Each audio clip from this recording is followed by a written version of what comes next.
We're rolling now. Hey, Mary. Hi. Hi. Imagine running into you in a hotel room in New York City. How about that? What are the chances? Tell me. So, I asked you if we could do this conversation. Yes, you did.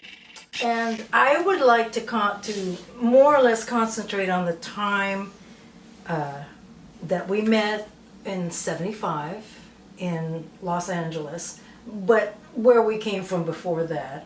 So because I want to talk about what we experienced in those years that a lot of people just might have heard about or never heard about it at all, which is feminism and music, how they intersected and how they impose themselves on our lives in a really good way. Yeah. Wouldn't you agree? Absolutely. You know. Life So let's started. establish our bona fides. Actually, I didn't come to Los Angeles until 70, I think it was 77.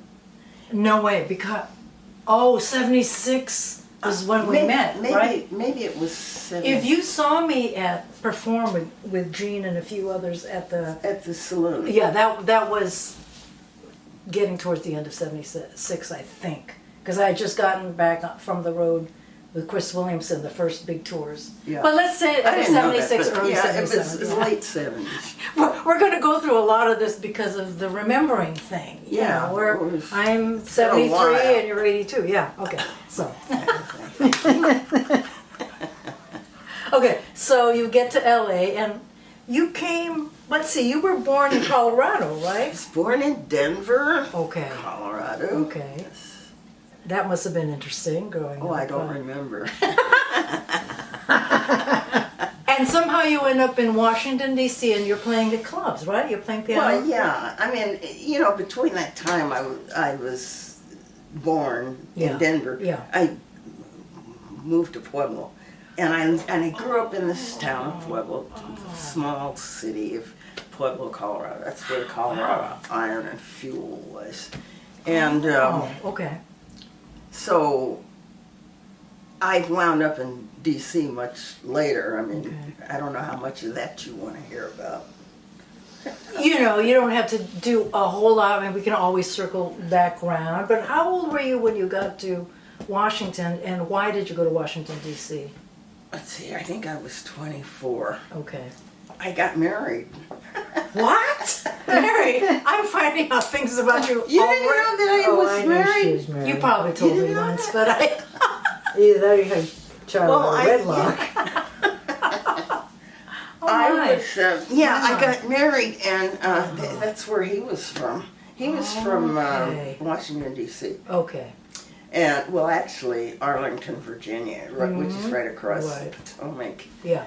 Wow. So I Okay. wound up back there, and I didn't really know exactly what I was going to do, except I thought, since Howard University's in Washington, D.C., that I would go to go back to college, because I had not received my bachelor's yet. So that's what you did?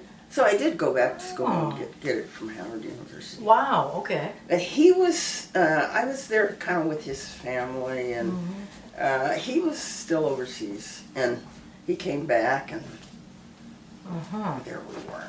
Okay, so that is actually where you first met women who were starting. Olivia, let's get It's to because that. I was in Washington, D.C. at the same time the Furies were there. Okay. Which were, the Furies was a collective, was it not? Yeah, I'm Okay. pretty sure, yeah. Separatist collective and working on their feminist theory and the feminist agenda and so on, right? Right. Okay. I didn't know that at the time, but I was reading books about it, and there was a little women's center about 2 or 3 blocks from where I would go, usually about 3 or 4 times a week, to a theater company I was working at. And Okay. and Meg Christian used to do concerts there. Okay. But I never got to see her in concert. I would just hear about this woman is going to sing for us. And I remember asking somebody about what it was, you know, what kind of music she did. And they said, she does women's music. And I said, okay, you know. Right. I saw Rita Mae Brown there too at the Okay. I did see her. Right. Okay. So, but that's where that's really where the Yeah, that's right. kind of started. Mm-hmm. I took with me what I got from DC, Yeah. Right. and a little later I went back to Colorado, and I was in Denver. I stayed in Denver. Okay. And that's when I first saw this album called I Know You Know. Meg Christian. Meg Christian. Right? And then there was Chris Mhm. Williams. Mhm. And The Changer and the Change. The Changer and the Right, Change. right. And this woman sat me down one night. Oh, I can't wait. And she says, I want you to listen. Because she thought, I wasn't politically correct. I didn't have the correct language. I was saying things I shouldn't have said. So anyway, she says, I want you to sit down and listen to this. Okay. She knew I hadn't been around very much. And so I listened to Meg Christian's, the whole album. And I was just too overcome to deal with Chris after that. Right. Yeah. No, really, Yeah, it was I get you. quite a lot at one time. And Gym so- teacher. I bring the gym teacher, Yeah, yeah. yes. And it was the first it was little bits and pieces I would get more of what this women's movement was about. Yes. Up to that point, I'd just been reading about it. Kate Millett and Gloria Steinem and people like that. Yeah. Betty Friedan. But well, that was the first book I actually read, was the Feminine Mystique, was it? The Feminine Mystique. Uh-huh. I think I read that almost in one sitting. Really? Oh, that's Well, incredible. I felt all these feelings I had. Uh-huh. Yeah. And Tough. by Tough to that feel time, yeah. I was separated. I was no longer in a marriage. Mm-hmm. And so this thing of not having models, women not having models, women wanting more than just the house Yes. and the kids. And, Right. It was the first time I heard anybody talk about that. Yeah. And I was fascinated. It was like, it just really opened me up. I remember that. Yeah. Well, I find it fascinating that women's music, feminism and music, which became women's music, as a movement exploded in 75 in my mind, and especially 76 when those first albums became really known. I'll get to my bona fides in just a second, but now when you say women's music, hardly anyone can reference it. No one knows what it is. It's amazing, and that's partly why we're having this conversation, because for the IMA archives, I want to more or less put into the record that which we experienced, because we were there for so much of it. So my bona fides are Fanny, because I was in the all-girl band Fanny with my sister Jean and a couple of other women, Alice DeBeer, Nikki Barclay, and a lot of women came through that sort of vein, that rich vein. And we weren't feminists, but when we were asked about it before I left the band in 73 especially, but maybe sometime in 72, we would say, well, we don't know if we're feminists, because we didn't know what a feminist was. What's that? Yeah. But we think we are, because we're doing what we want to do. Sure. So that was enough for us. And then I left the band in 73. Unbeknownst to me, Chris Williamson was a Fanny fan. In fact, she tells the story of how we were playing at, what is the name of that place? It was upstairs in New York. I'll think of the name. But she saw us get out of the cab or whatever we were in, and she decided to just follow us, and she came in as part of the band. We never even saw her. She snuck in Max's Kansas City. Yeah, she snuck into Max's Kansas City as part of the band. I think that's very enterprising. I'm sure she didn't have very much money either. So she told me that story later. So she was for sure a Fanny fan, and then she asked me to play on Changer and the Changed, and in 1975 I played on 2 songs, and that was my little doorway into the scene, but I didn't yet know at all really what it was. She asked me to do a session I learned the songs. I made up my parts. I went in. I did them. I mean, I liked her. Everyone applauded when I did my parts because I was actually prepared for the session, and they thought that was pretty amazing. Yeah, You were prepared. I was prepared, and I didn't really get to know her, but starting because I was being involved in Fanny Part 2, and the record contract did not get signed. So in that interim, I was getting to know her. I was hanging out with her in early '76, having fun. I was going to the Women's Building in LA, which had incredible early women's music, Yeah. It was incredible. And I would stand there. I remember I would stand by one of the, posts in the middle of the room. There was nothing there. People would just sit on the floor. It was like being in a gym, but a smaller gym. Yeah. And the artists would just set up over there, and we would listen, and people were getting freaked out because it was resonating with them. So this thing called women's music was starting to ignite and explode quietly. And Chris kept asking me, well, why don't you go on the road with me? Because I would hang out with her and Jackie in Chris's apartment. We'd have a lot of fun. We'd have a blast. We'd listen to songs. We probably got stoned. I don't really remember. Actually, I don't. Yeah. And she was living across the street from Olivia, so I met those women and everything. And she kept asking me, well, why don't you go on the road with me? I'm going on my first tour. Why don't you go? And I kept saying no because I was going to do this other thing, the LA All-Stars, Fanny Point 2. And that didn't come through. And finally I said, okay, I'll go on the road with you. I did not want to go because I thought, acoustic guitar. It'll be kind of boring, right? We did the first gig in Salt Lake City, and that place exploded. I couldn't understand it. What was happening? Nobody could tell me because everybody was just in it. You know what I'm saying? We were just like exploding together. After about 6 months, maybe 6 months to a year, we got to figure out, we all made this deal. We were going to show up at this time because souls were flying in from everywhere, from different times. Yeah. And I could tell that was happening. It was karmic. And, there was no internet. Nobody put a poster saying this great artist, what I'm saying. It just wasn't like that. It was word of mouth. People were imploding internally because they were ready to implode. They came to do this. Now is the time. Now is the time, right.